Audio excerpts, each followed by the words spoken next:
नमस्कार दोस्तों, स्वागत है आपका समाचार क्यारी हिंदी न्यूज चैनल में। मैं संजय शर्मा आपका स्वागत करता हूं और आज हम चर्चा करेंगे हरियाणा में 75% स्थानीय युवाओं को रोजगार के अवसर प्रदान करने के कानून के बारे में। जी हां दोस्तों, एक बड़ा फैसला कहा जा सकता है। गठबंधन सरकार के 2 वर्ष पूर्ण होने पर एक बड़ा फैसला जो दुष्यंत चौटाला द्वारा दिया गया है। 75% आरक्षण जो दिया गया है स्थानीय युवाओं को प्राइवेट सेक्टर की नौकरियों में। इन सब तमाम बातों पर चर्चा करने के लिए हमारे साथ रेखा गुलिया हैं, जो इनसो की राष्ट्रीय कार्यकारिणी की सदस्य हैं और बादली कॉलेज की प्रेसिडेंट रह चुकी हैं।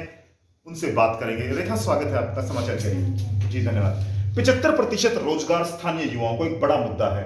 हरियाणा में बेरोजगारी को लेकर के, रोजगार को लेकर के जिस तरह से युवाओं की एक उम्मीद थी दुष्यंत चौटाला के प्रति, आप किस नजरिए से देखते हैं सरकार के इस फैसले को? जैसा कि हमने देखा है कि अभी तक रोजगार बहुत कम रह चुके हैं, लोगों को रोजगार कम मिलते हैं। और दूसरा, कोरोना की वजह से तो जिन लोगों को रोजगार मिला हुआ था उनके भी रोजगार छिन चुके हैं। और इस समय पे हमारे भाई दुष्यंत चौटाला के द्वारा जो चुनाव घोषणा पत्र में जो वादा किया था कि स्थानीय युवाओं को 75% आरक्षण मिलेगा, उन्होंने वो वादा पूरा कर दिखाया। और इससे अब लोगों की बहुत सारी समस्याओं का निदान होगा। और जो युवा साथी हैं हमारे, वो जो नशे की ओर या फिर किसी भी गलत आदत का भागीदारी में हिस्सा ले रहे थे, अब वो उसको छोड़ेंगे और अपने कैरियर की ओर आगे बढ़ेंगे। प्रति रोजगार मेले की मैं बात करूं, जननायक जनता पार्टी की तरफ से यह शुरुआत की गई थी, उसको आप किस संदर्भ में देखते हैं? रोजगार मेले से युवाओं को कितना फायदा हो रहा था? भाई दुष्यंत चौटाला के द्वारा जो रोजगार मेला शुरू करवाया गया था, उससे लोगों को काफ़ी फायदा पहुंचा है। बहुत सारे ऐसे युवा साथी हैं जिनको रोजगार नहीं मिला था। इस मेले के माध्यम से सिर्फ लोगों को रोजगार ही नहीं मिला, बल्कि रोजगार के बारे में जो भी नॉलेज थी उसमें भी युवा साथियों की बढ़ोतरी हुई है। और उनको भी विभिन्न स्किल्ड जो साथी थे उनको पता चला है कि वो अपनी स्किल का यूज़ कहाँ कर सकते हैं और कैसे रोजगार पा सकते हैं। चलिए रेखा जी, 2 वर्ष गठबंधन सरकार के पूर्ण हो चुके हैं। आपकी जो जननायक जनता पार्टी है वो भाजपा के साथ गठबंधन में सरकार में है। इन 2 सालों की उपलब्धियों को या इन 2 सालों को आप किस नजरिए से देखते हैं? क्या उपलब्धि हुई है? सरकार को आप किस नजरिए से देखते हैं? हमारी सरकार के गठबंधन के 2 साल पूरे हो चुके हैं। और अगर हम शुरुआत से अब तक देखें तो लगातार जो पार्टी है वो विकास के कार्यों की ओर अग्रसर हो रही है। और ऐसा शुरू में जैसा लोगों को लग रहा था कि पार्टी चल पाएगी, नहीं चल पाएगी, गठबंधन चलेगा या बीच में फिर से चुनाव होंगे, लेकिन ऐसा कुछ ना ही हुआ है और ना ही होने के आगे कोई चांसेस है। 2 साल पूरे हो चुके हैं। इससे लोगों को काफ़ी, ये नहीं कह सकते कि हमारी सरकार ने कुछ किया नहीं है। जैसे हाल ही में भाई दुष्यंत चौटाला ने जो चुनावी घोषणा पत्र में वादा किया था उसको पूरा किया है। और किसानों का जो मुआवजा में भी काफ़ी वृद्धि की गई है और अभी भी लगातार ऐसे कार्य कर रही है जिससे लोगों को काफ़ी फायदा पहुंच रहा है। और सरकार पर क्वेश्चन उठाने का सवाल है ही नहीं। जी, किसानों का मुद्दा एक बड़ा मुद्दा था। जिस तरह से बारिश के बाद इस बार हरियाणा प्रदेश में जो बारिश हुई थी उसको लेकर के जो किसानों की फसलों को नुकसान हुआ था, मुआवजे की मांग की जा रही थी। लगातार किसानों की फसलों के नुकसान की भरपाई की बात थी। कितना असर पड़ेगा सरकार पर इस मुआवजे के फैसले का? इससे सरकार पे काफ़ी असर पड़ेगा।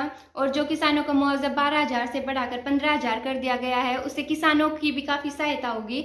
और काफ़ी किसान ऐसे हैं जो जिनको बहुत सारी समस्याओं का सामना करना पड़ रहा था, इससे उनको काफ़ी सहायता मिलेगी। रेखा, हम इस समय बादली हलके में मौजूद हैं। आप लगातार सक्रिय रहे हैं या विभिन्न विषयों पर आपने अपने संवाद किया है। बादली क्षेत्र की मैं बात करूं, प्रॉपर बादली विधानसभा की मैं बात करूं, 2 साल गठबंधन के विकास कार्यों को आप किस नजर से देखते हैं?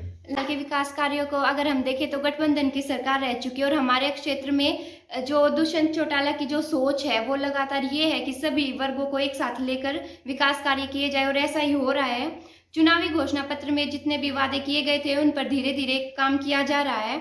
और अगर मैं अपने क्षेत्र में देखूँ तो इसमें जो भाजपा और जजपा ने साझा किया था कि न्यूनतम साझा जो प्रोग्राम चलाया था उसको एक साथ लेकर चलेंगे, और उस पर लगातार सरकार आगे बढ़ रही है और लोगों का काफी विकास हो रहा है। चलिए, पार्टी के स्थापना दिवस की चर्चाएं चल रही है। जिस तरह से सदस्यता अभियान चलाया गया, जजपा द्वारा बड़े स्तर पर सदस्यता अभियान चलाया गया था, अब पार्टी के स्थापना दिवस की बात चल रही है कि पार्टी को जो स्थापित हुए जो वर्ष हुए हैं उनको लेकर के स्थापना दिवस, आप क्या कहेंगे?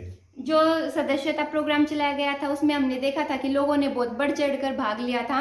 और उसमें सिर्फ बुजुर्ग ही नहीं, हमारे युवा साथी, और खास बात यह है कि उसमें लड़कियों ने भी बहुत चाव से हिस्सा लिया था और काफ़ी आगे बढ़ रहे हैं, सदस्य भी बढ़ रहे हैं। और जो स्थापना दिवस की अगर हम बात करें तो स्थापना दिवस बहुत ही ज़ोरों शोरों से मनाया जाएगा, जिसकी तैयारियां काफ़ी ज़ोरों शोरों से चल रही है।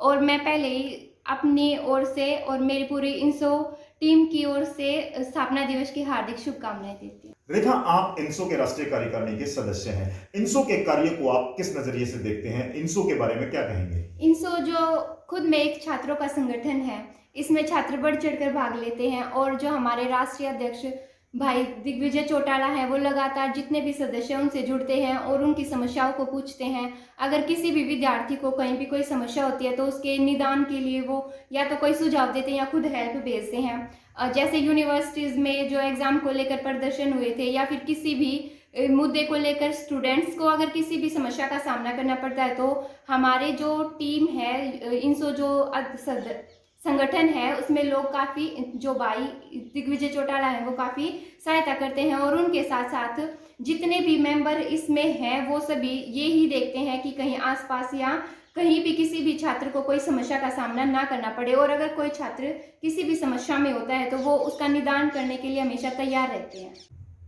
वर्तमान हालातों की बात करें, जिस प्रकार हरियाणा प्रदेश के हालात हैं, लोगों की समस्याओं की बात करें, हरियाणा प्रदेश में राजनीतिक उठापटक की बात करें या इलाहाबाद विधानसभा चुनाव के नतीजों की बात करें, आप क्या देखते हैं? सरकार की कार्यप्रणाली, खासतौर से आपके डिप्टी सीएम की कार्यप्रणाली को आप किस नजरिए से देखते हैं? खास तौर पर अगर हम बात करें भाई दुष्यंत चौटाला की कार्यप्रणाली के बारे में, तो जैसा कि पिछले हालातों में हमने देखा कि राजनीतिक उठापटक भी काफ़ी रही है और संक्रमण भी ऐसा फैल गया था कि लोगों ने घर पे रहना शुरू कर दिया था। लेकिन इस बीच भी अगर हम देखते हैं तो भाई दुष्यंत चौटाला ना ही तो वो घर पे रुके थे, उन्होंने पूरे नियमों का पालन करते हुए अपने सारे कार्य किए थे। वो अपने ऑफिस में भी जाते थे और जिस टाइम पर सभी नेताओं ने और अन्य जो भी अधिकारी हैं उन्होंने लोगों से मिलने से मना कर दिया था, उस टाइम पर भी उन्होंने अपने निवास स्थान पर, अपने कार्यालय स्थान पर जिन भी लोगों को कोई भी समस्या होती थी उनसे मिलने के लिए उन्होंने पूरी परमिशन दे रखी थी। और यही नहीं, वो जन समस्याओं को सुनने के बाद अधिकारियों को तुरंत नोटिस देते थे, उनको आदेश देते थे कि लोगों की समस्याओं को दूर किया जाए। अगर मैं बात करूँ बादली हल्के में, तो बादली हल्के में भी अगर लोगों को किसी प्रकार की समस्या है तो उन्होंने इस बात की पूरी छूट दे रखी है हमारी पार्टी की ओर से, इंसो की तरफ से और भाई दुष्यंत चौटाला की तरफ से।